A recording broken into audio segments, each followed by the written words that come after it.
자, 안녕하세요. 지난 시간에 백제 성왕이 고구려에게 빼앗긴 한강 유역을 회복하기 위하여 신라와 동맹을 맺고 성공하는 듯 하였으나 신라에게 배신을 당하고 결국 신라가 한강 유역의 주인이 되었다. 여기까지 했습니다. 자, 그럼 오늘은 그 삼국 중에 가장 발전이 뒤처지고 고구려의 속국이나 다름없었던 신라가 어떻게 이렇게 갑자기 강한 나라로 성장하게 되었는지 그 성장의 그 비밀을 열어보도록 하겠습니다. 신라의 성장. 자, 이 신라의 성장은 이 부분에서부터 시작합니다. 눌지왕. 자, 이름이 좀 느릿느릿합니다. 자, 내무랑 때 그 신라가 그 백제와 일본의 침략으로부터 고통을 받다가 가야 백제 일본의 침략으로부터 고통을 받다가 고구려의 구원을 받아서 고구려의 속국처럼 돼버렸다라고 하는 이야기를 기억하실 겁니다. 그 결과 신라는 고구려와 일본에 모두 왕자들을 인질로 보내야 되는 그런 한심한 처지였었죠. 그러다가 백제와 동맹을 맺게 되면서 바로 이 눌지왕 때죠. 백제와 동맹을 맺게 되면서 이제 그러한 굴욕의 시간을 벗어날 수 있게 된 겁니다. 이 눌지왕은 형제가 둘이 있었는데 큰 동생인 그 복호는 고구려의 인질로가 잡혀 있었고 또 다른 작은 아우였던 미사흐는 일본의 인질로가 잡혀 있는, 이게 신라 나라꼴이 말이 아니죠. 그런데 그 박재상이라고 하는 충성스러운 신하가 기록에 따르면 김재상으로 나오는 책도 있어요. 충성스러운 신하가 고구려와 백제에 잠입해서 이 왕자들을 구출해 오고 마지막에 일본에서는 그만 왕자만 탈출시키는 데 성공하고 본인은 잡혀서 장렬하게 그 목숨을 잃었다, 이런 이야기가 나옵니다. 실제로 그런 식으로 인질로 잡혀간 왕자들을 구출해 왔는지는 모르겠지만은 한 가지 확실한 거는 인질로 나간 왕자들을 귀국시켰다라고 하는 거는 즉 그 나라가 독립국가로서 자신을 선포했다는 뜻이죠. 그래서 이 눌지왕 때 처음으로 신라는 자기 스스로를 독립된 나라로 세웠다. 이렇게 이제 이해하시면 되겠습니다. 그리고 나서 지증왕에 대해서는 참 얽힌 이야기가 많습니다. 그 일설에 의하면은 삼국유사에 나온 얘기지만은 굉장히 그 몸집이 컸다고 합니다. 그래가지고 얼마나 몸집이 컸는지 걸어갈 때 걸핏하면은 계단이 우지근하고 부서졌다고 합니다. 심지어 나무 계단이 아니라 돌 계단이 말이죠. 그 밖에도 너무 덩치가 커서 거기에 이 왕과 같이 이렇게 사이즈가 맞는 그 신부를 구하기가 어려웠다고 합니다. 신부를 구하기가 어려워가지고 왕비를 맞이하지를 못하고 있었는데 어느 날 그 어느 마을에 이렇게 지나다니다가 그 엄청나게 커다란 그 응가를 똥개들이 그 변견들이 그 어떤 그 응가를 놓고 막 싸우는데 그 크기가 거의 분만했다고 합니다. 그래서 이 거대한 응가는 누구의 응가냐 했더니 저 마을에 사는 어떤 처녀의 응가라고 합니다. 그러자 야, 이렇게 거대한 응가를 낳을 정도의 처녀면은 과히 그 짐에 짝이 될 만하다 해가지고 왕비로 맞이하였더라. 이런 얘기가 있는데 설마 그렇게 큰 사람이 있지는 않았겠죠. 그렇게 큰 사람이 있지는 않았겠지만은 이렇게 왕을 굉장히 크게, 왕비도 굉장히 크죠. 이렇게 크게 묘사했다는 얘기는 그만큼 지증왕은 이전에 있었던 신라의 왕보다 어떻다? 권력이 굉장히 강했다. 따라서 신라는 이제부터 부족 연맹 국가의 모습을 벗어나고 무슨 국가? 그렇죠. 중앙 집권 국가의 꼴을 제대로 갖추기 시작했다라는 것을 보여주는 거죠. 그래서 실제로 지증왕 때 처음으로 왕이라는 이름을 사용합니다. 지증왕 이전에 우리가 편의상 내무랑이니 혁거세왕이니 탈해왕이니 이렇게 불러는 주지만은 실제로 지증왕 이전에 신라는 왕이라고 하는 호칭을 사용하지 않았습니다. 그래서 군장의 조금 큰 표현인 마립간 이런 정도의 그 호칭을 사용했죠. 그전에는 이사금, 거서간 별의별 이름을 썼죠. 왕은 아니었는데 어쨌든 지증왕 때 처음으로 왕이라는 호칭을 사용했고요. 그 다음에 이거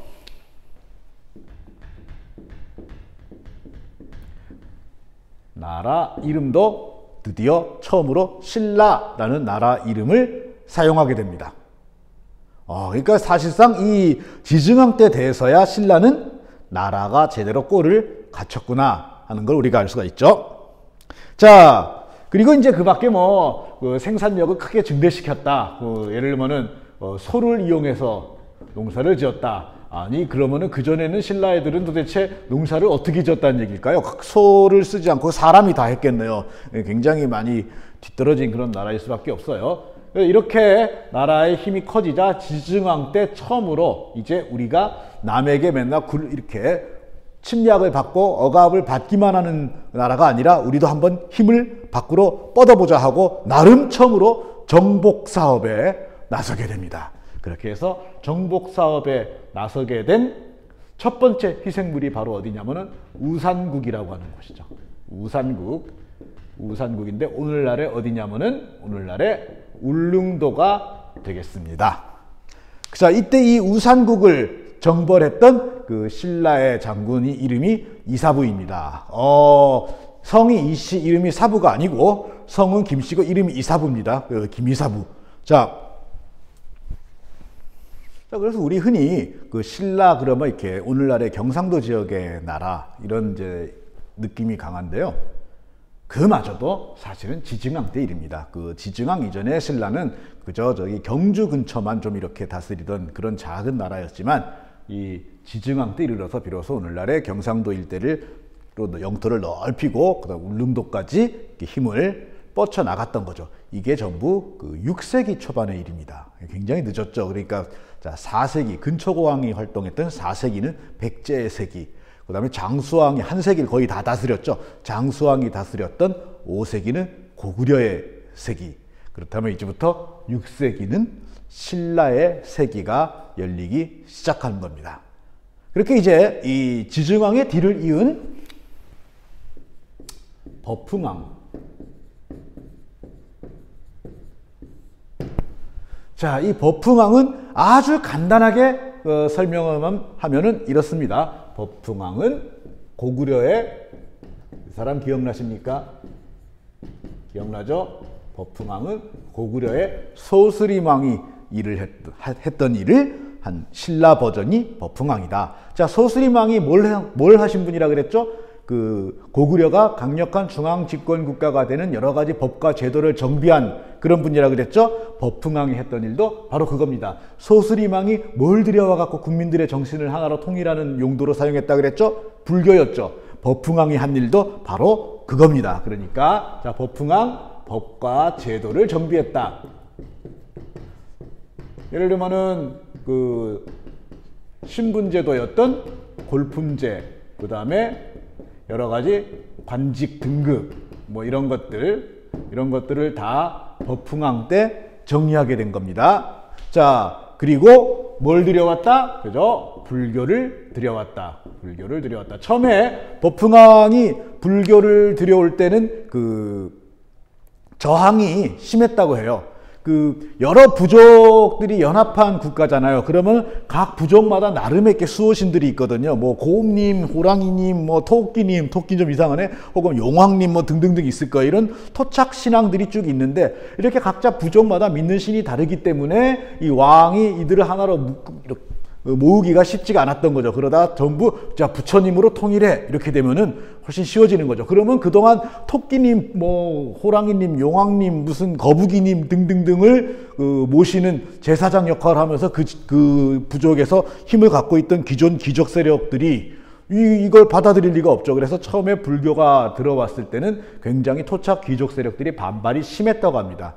이때 이제 그 이차돈이라고 하는 분이 그 반발을 잠재우기 위해서 만약에 너희들이 그 이차돈이라고 하는 사람이 이 불교를 들여왔는데 이 토착 귀족 세력들이 반발이 심해서 이차돈을 죽여라 라고 이제 왕에게 요구하는 겁니다. 그래서 이 버풍왕이 이걸 굉장히 고민하고 있는데 이차돈이 말하기를 만약에 나의 목을 뱄을 때 그 우윳빛 피가 나오고 하늘에서 꽃비가 내리면 부처님이 계신 줄 알라 뭐 이렇게 얘기를 했다고 합니다. 그리고 나선 야 하고 목을 탁 뱉더니 정말로 우윳빛 피가 솟아나오고 하늘에서 꽃비가 내리자 여러 그 잡신들을 믿던 이 부족상들이 그만 여러분 쫄아서 아, 부처님 믿겠습니다. 뭐 이랬다는 얘기가 전해져 내려옵니다. 유명한 이차돈의 순교죠. 이게 이제 이차돈의 순교 장면을 묘사한 당시에 새겨놓은 그 조각입니다. 이게 이제 꽃비가 내리고 지금 우윳빛 피가 솟구치는 그런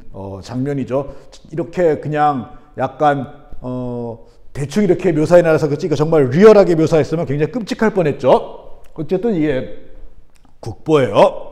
그리고 골품제에 대해서는 저번에 이렇게 한번 봤었죠.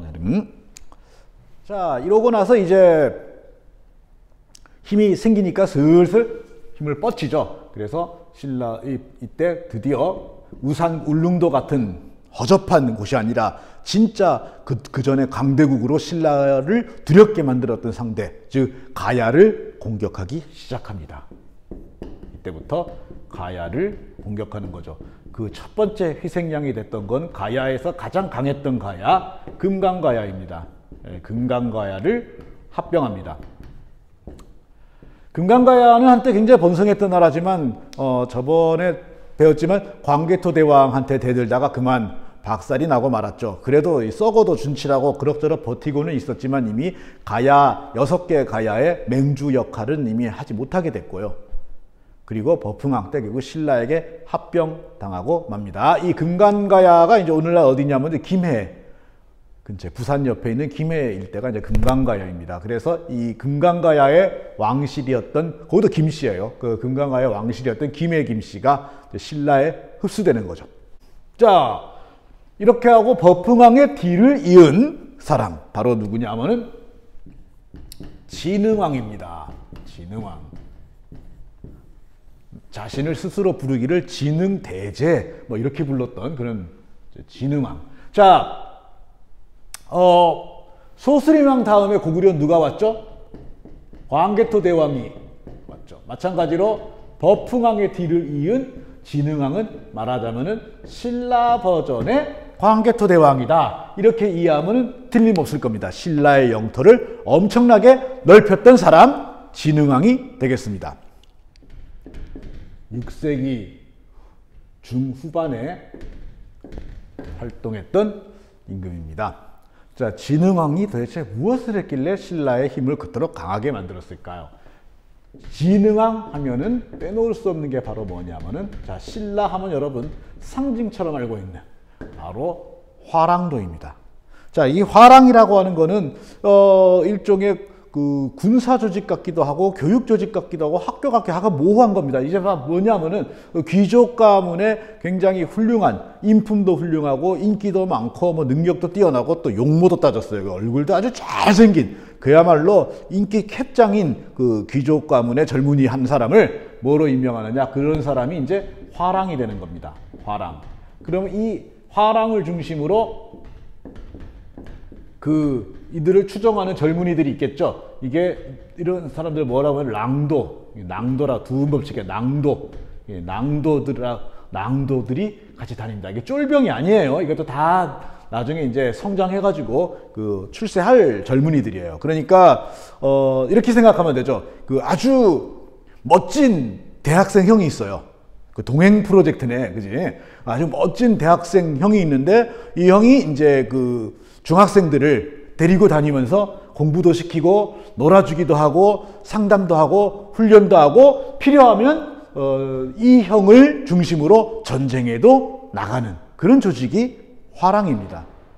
그래서 이 화랑들은 모여가지고 서로 맹세를 하고 우리는 이렇게 합시다 하고 이제 규칙을 정해서 지켰는데, 이 화랑들이 지켰던 가장 큰 규칙 5개가 이른바 세속 5계라고 하는 거죠. 원광이라고 하는 유명한 스님이 지은 겁니다. 그것도 유행했던 유교와 불교와 도교의, 그래서 유불선이라 그러거든요. 이 사상이 모두 다 섞여 있습니다. 자, 화랑도의 세속 5계. 자, 이게 보이죠? 세속 5계. 자, 임금을 충성으로 섬기라. 딱 봐도 이게 굉장히 유교적이네요. 그 다음에 부모님을 효로서 섬기라. 이것도 굉장히 유교적이네요.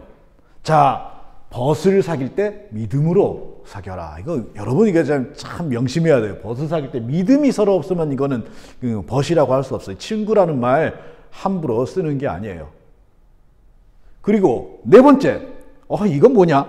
전쟁에 나가면 물러서지 마라. 아까 뭐라 그랬어요? 이 화랑은 이 형님 중심에 모여서 같이 공부도 하고 수련도 하고 그러다가 필요하면 이 형님을 그 대장으로 삼아 전쟁에도 나간다 그랬죠. 그래서 그 전쟁에 나가면 물러서지 마라. 무섭다. 근데 이건 뭡니까? 살아있는 것을 죽일 때는 유택, 가려서 죽여라. 함부로 죽이지 말라. 전쟁에 나가서 물러서지 마라. 함부로 죽이지 마라. 어쨌든 자, 함부로 생명을 죽이지 않는 거, 이게 이제 불교적인 거죠. 그래서 이 유교와 불교가 섞여 있습니다. 그러면 도교는 어디로 갔느냐? 자, 이 화랑들은 주로 지금 여기 교실 같은 곳에서 공부를 한 게 아니라 주로 공부를 할 때는 그 경치가 좋은 산과 강을 다니면서 거기에서 수련을 했다고 합니다. 예를 들면 폭포 쫙 떨어지고 막 이런 데 있잖아요. 이런 데 가가지고 이제 산천 좋고 마음이 넓어지는구나. 자, 그럼 여기서 다 같이 우리 한번 수련을 하고 글 공부도 하고 무술도 닦아보세. 네 형님 이러면서 이제 화랑 같지가 않고 조폭 같네. 어쨌든 그러면서 다닌 거죠. 이게 이제 그 신선 사상, 도 닦는 사상하고 연결이 된 거죠. 이렇게 유불선을 다 결합한 화랑도라고 하는 독특한 그 청년 양성 시스템을 가지고 있었다는 겁니다. 이 화랑들의 활약이 결국 신라가 다른 삼국을 제압하는 데 굉장히 중요한 역할을 하게 됩니다. 자, 이렇게 힘을 길렀습니다. 이렇게 힘을 길렀을 때 바로 자, 여러분 기억나죠? 이 성왕이 손을 내밀어서 우리 같이 고구려를 치세하는 거죠. 진흥왕 입장에서는 이거 힘이 근질근질해가지고 힘 자랑을 하고 싶은데 이게 땡큐 베리 마치죠. 그래서 성왕과 동맹을 맺고 고구려를 격파하게 되는 거죠. 그리고 나서는 나중에 어떻게 했다고요? 백제도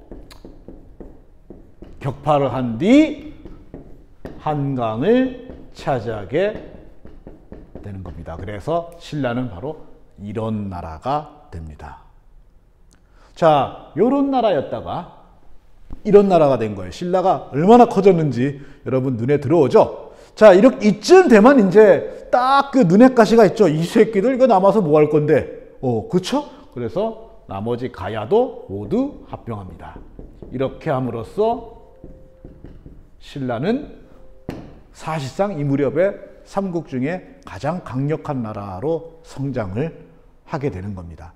그보다 더 중요한 건 뭐냐 하면은 이렇게 그 인천 일대, 서해안 일대를 차지하게 됨으로써 중국과 서로 왕래를 할 수가 있게 된 거죠. 즉 선진문물을 도입하는데 거리낌이 없게 된 거고, 그 다음에 또 하나는 이 사이에 딱 있게 됨으로써 열받은 고구려와 백제가 서로 동맹을 하려고 하겠죠. 그렇지만 이 사이를 끊어놓음으로써 고구려와 백제가 효과적으로 동맹하는 것을 차단할 수가 있게 된 거죠. 이래저래 신라는 이제 전략적으로 훨씬 유리한 위치에 서게 된 겁니다. 이 시점에서 사실상 삼국 통일의 첫 걸음이 내디뎌진 것이나 다름없다고 봐야겠죠.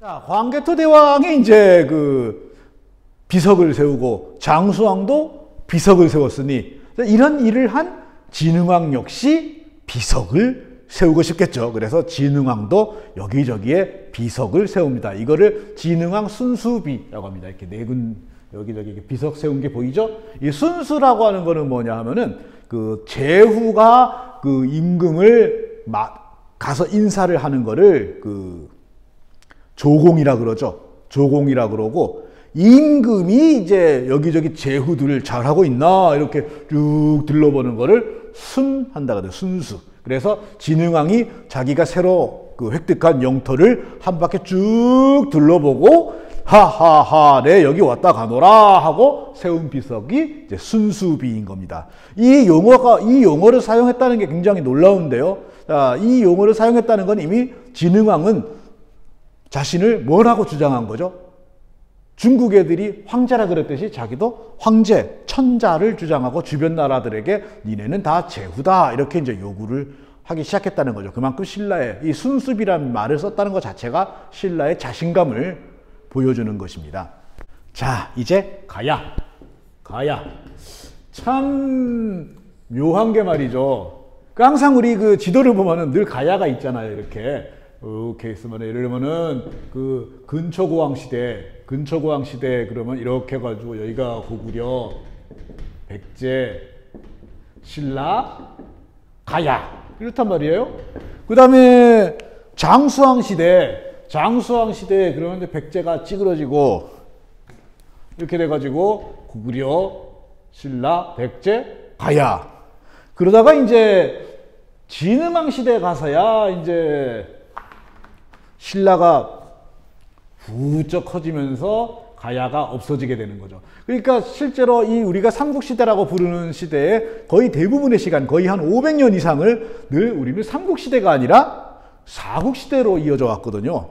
근데 왜 사국시대란 말을 쓰지 않는지 이 가야 사람들은 굉장히 기분 나쁘겠어요. 자, 이 가야, 이 지도에서 보다시피 어떤 의미에서는 신라가 경상북도의 나라라면은 가야는 경상남도의 나라라고 할 수가 있겠죠. 그런데 가야를 하나의 나라로 보기 어려운 까닭은 가야는 6개의 가야의 동맹체였어요. 연맹. 그러니까 엄밀히 말하면은 가야라고 하는 나라가 없었단 얘기죠. 자리는 굉장히 좋아요. 자리는 굉장히 좋아가지고 경상도 지역에 거의 사실상 유일한 곡창지대라고 할 수 있는 김해평야 지역. 그러니까 낙동강 하구예요. 이집트가 그 나일강의 삼각주에 만들어진 나라라 그랬죠. 마찬가지로 우리나라 낙동강 하구에 그 삼각주가 쭉 넓게 펼쳐진 평야가 바로 이 가야가 세워진 곳이죠. 여기에 6개의 가락국이라고 부르는 6개의 가야가 세워진 겁니다. 그런데 그 중에 이제 김해 지역에 있던 금관가야, 그 다음에 이제 대가야, 이런 두 가야가 굉장히 강한 가야였고, 그 외에는 이제 아라가야, 고령가야 해가지고 그리 임팩트가 없던 6개의 가야들이 있었죠. 이 중에 특히 이 금관가야는 철기와 무역과 문화가 발달한 나라. 자, 철기가 발달했다는 거, 이 시대에 철기가 발달했다라고 하는 거는 요즘으로 말하면은 반도체가 발달했다는 거랑 같은 거예요. 그러니까 요즘 말로 옮겨봅시다. 반도체 강국에, 무역 강국에, 소프트 파워죠. 문화 강국. 강대국이네요. 강대국임에도 불구하고 이 나머지 가야들을 하나로 통합한 나라를 만들지 못하고 여기에 이렇게 흩어져 있었기 때문에 결국은 자기네가 평소에 무시했던 신라에게 하나 잡아먹히는 운명에 처하고 말았습니다. 이렇게 해서 결국 신라에게 망하고는 말았지만은 그렇다고 해서 가야가 절대로 허접하지는 않았다라는 것을 우리 염두에 두어야 됩니다. 특히 금강가야는 나머지 5개 가야랑 합치지 않고 자기 혼자 힘만으로도, 금강가야 혼자 힘만으로도 신라 따위는 그냥 우습게 알던 굉장히 번창하던 나라였습니다. 그랬던 금강가야가 그만 몰락하고 만 까닭은 백제와 연합을 맺고 신라를 공격하다가, 기억나죠? 북쪽에서 고구려 광개토대왕이 내려와서 그만 신라를 상대할 때랑은 다르잖아요. 격이 다르죠. 그래서 거기에서 크게 패하면서 힘을 잃어버렸기 때문이죠. 그래서 결국 나중에 그 버풍왕 때 합병당하는 운명에 처하고 말고, 그 다음에 대가야도 사실은 굉장히 강력했고, 그래서 신라 진흥왕이 이 한강무역을 다 차지한 다음에도 한참을 벼르고 벼러서 결국은 대가야를 합병합니다. 금관가야와 대가야가 무너진 이상 나머지 가야들은 볼 것도 없죠. 그래서 결국은 하나하나 신라에게 합병당하고 맙니다. 이 가야를 합병했다라고 하는 게 신라에게 굉장히 중요한 건데, 바로 이 가야의 발달한 철기와 문화를 신라가 흡수한 거예요. 그 전에 내가 뭐랬죠? 신라가 삼국 중에 제일 문화적으로 뒤떨어지고 기술도 떨어지고 좀 그랬다, 약간 촌스럽다 그랬죠. 그런데 가야를 합병하면서 이제 신라는 뭐예요? 이쪽 중국과 왔다 갔다 할 수 있을 뿐 아니라 이미 발달했던 문화도 흡수하면서 신라는 선진국으로 도약하게 된 겁니다. 가야를 합병하기 이전과 이후의 신라는 다른 나라죠. 자, 오늘은 여기까지 하도록 하고요. 이제 다음 시간에는 삼국의 문화에 대해서 같이 공부해 보도록 하겠습니다. 정확히 말하면 여러분에게 공부를 시킬 겁니다. 과제를 낼 거거든요.